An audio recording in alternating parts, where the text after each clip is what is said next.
Steve, in the context of getting out of the group and into the last 16, how important is this opening match? I think the opening match is always important since you're still out for the tournament. Both ourselves and the Czech Republic will be trying to win the game, because I think that's the best way to start any tournament. Have you decided on your starting for the match? Yes. Thank you.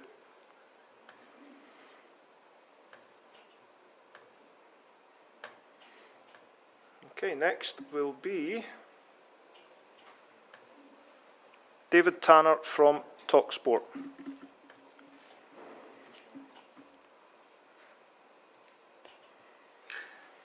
Hello, Steve. Hi, David.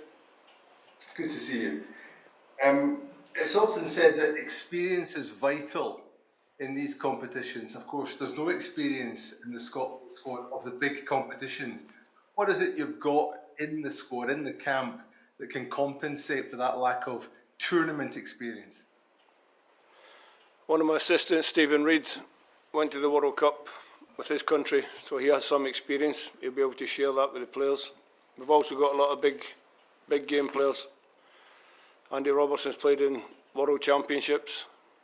He's won the Champions League. Billy Gilmore was involved with Chelsea a couple of weeks ago in the Champions League. Scott McTominay played in a European final. I've coached a team in the final of the Champions League myself. We understand big games, big moments. Big games are for big players, and we believe we've got enough big players to handle the occasion.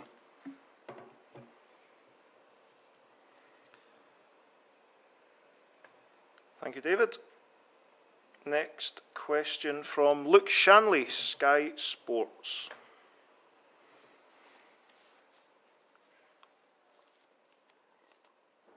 Hi, Steve. You said you know your team. How difficult has it been, and how much food for thought have you been given by some of the guys coming into the squad and some of the other guys that have been in and out so far? It's always, as you would expect, a difficult selection process. 26 players, all doing their best in training, really high level of training. A lot of them have done well for me before in international games, so yeah, difficult decisions, but that's what I'm paid to do, is make them. How difficult and different will the game be tomorrow compared to, say, the Nations League match back in October? Well, I think both teams will have slightly different personnel. The Czech Republic were missing a few in that October game, we were missing a few. So different personnel, two teams probably playing similar formations, but obviously with the excitement of the first game of a major tournament, it could be a totally different game. But we'll just have to wait and see how it transpires tomorrow. Thank you, Luke. Next question is from Alison Conroy at Radio Clyde.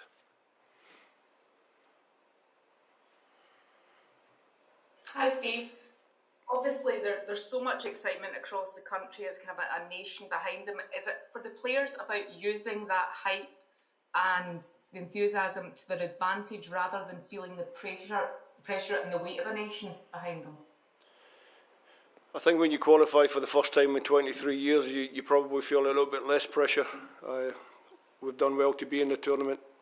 We're looking forward to it. We're going to go there. We're going to give our best. We're going to give our all in every single game. And we're going to try and make the next step to the knockout stages, which would be a first for the men's A national team. So that's what we're going to try and do. You're always pretty laid back, Steve, but how are you feeling on the eve of the first game leading Scotland out in a major tournament? No, I'm good. I try to keep the games for what they are, is a game. So I always prepare the same way for games. I've been quite methodical throughout my career approaching matches, so I try to follow the same process through the training, same process through the team meetings that we have, and I'll follow the same process tomorrow, and hopefully that's enough to get us off to a good start in the tournament. Thank you, Alison.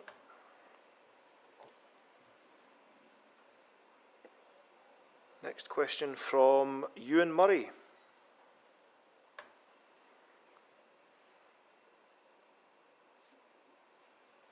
Thank you. Hi, Steve.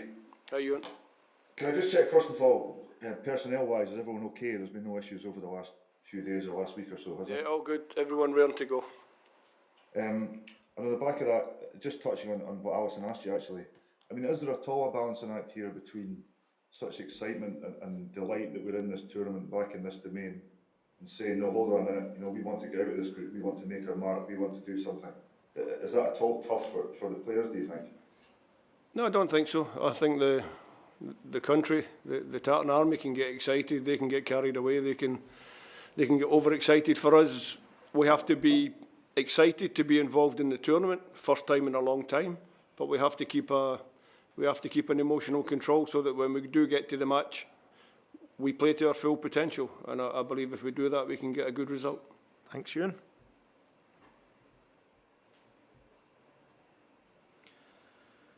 Okay, next question from Jane Dougal, please, of BBC.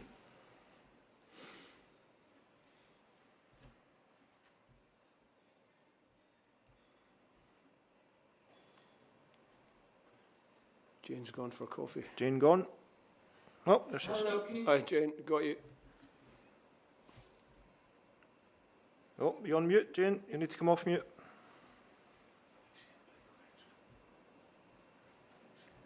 Nope, gone. Can't hear Why you, don't Jane. Dial back, Jane.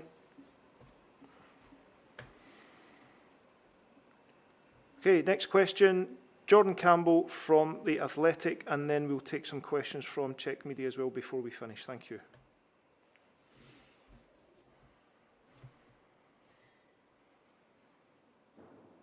Steve, can you hear me okay? Yep, loud and clear. Obviously tomorrow's the first game in front of a crowd for a long time. You're speaking about the belief the players have got. Is that the real confidence that they'll harness that to their advantage rather than be overcome by it? No, I think the players are really looking forward to having supporters back in the stadium. We've had a little taste of it when we went to Israel, played in front of a crowd. It was good to have an atmosphere in the stadium. It's been a long time since we had supporters in at Hampden Park, so should make for a great atmosphere and hopefully a great game with a good result for us as well. Jordan, if you don't mind, I'm going to go one question each now just to make sure we get as many as possible, so thank you. No worries. Let's try Jane again.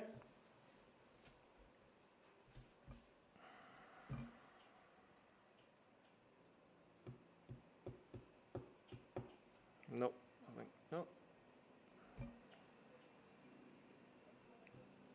Jane, there we go.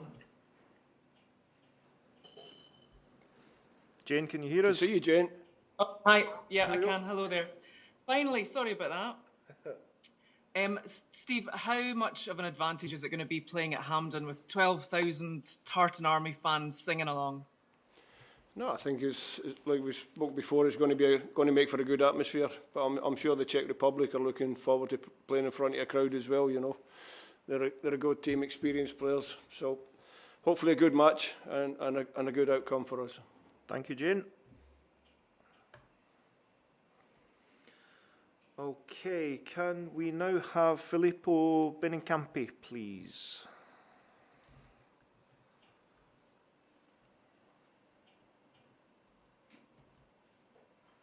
Hello, Steve. Hi, Filippo. So, 23 years since the last time in a major tournament.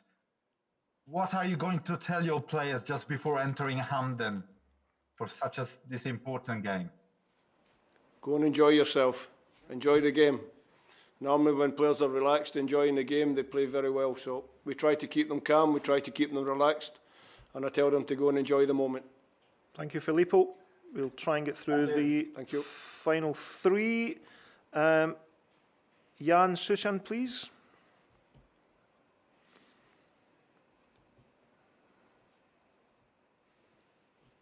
Oh, he's on mute.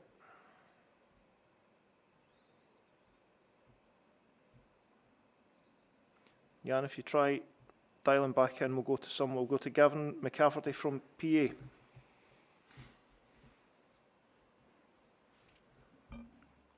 Hi, Steve. Hi, Gavin. Obviously, in November, when you qualified in Serbia, it was noticeable how confident the team came out and started and took control of the game. Do Do you sense that same sort of confidence, calmness, attitude ahead of the game tomorrow? Yeah, I think so. It's always difficult to gauge the mood. Obviously, it's a big tournament.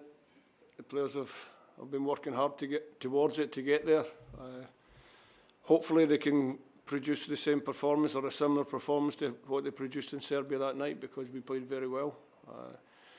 And I think that stands us in good stead for the big games in the tournament. If your big players turn up on the big occasion, then you always have a chance. Perfect. Thank you, Gavin. Jan, let's try again.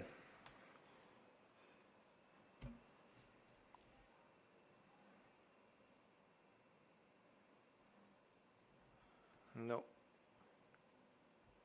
I can't do it this end either.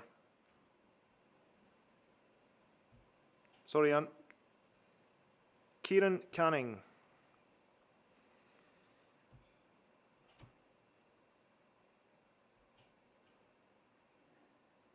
Hi, Steve. Hi, Kieran. I know your focus will be on the game tomorrow, but I'm just wondering if you got the chance to see the England-Croatia match, and if you did, what your thoughts were on both sides, given that they're the next two opponents.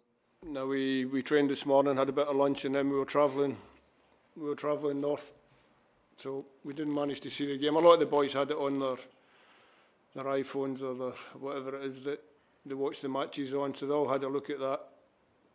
Myself, I'll concentrate on the game tomorrow, and then I can pick up on England-Croatia afterwards.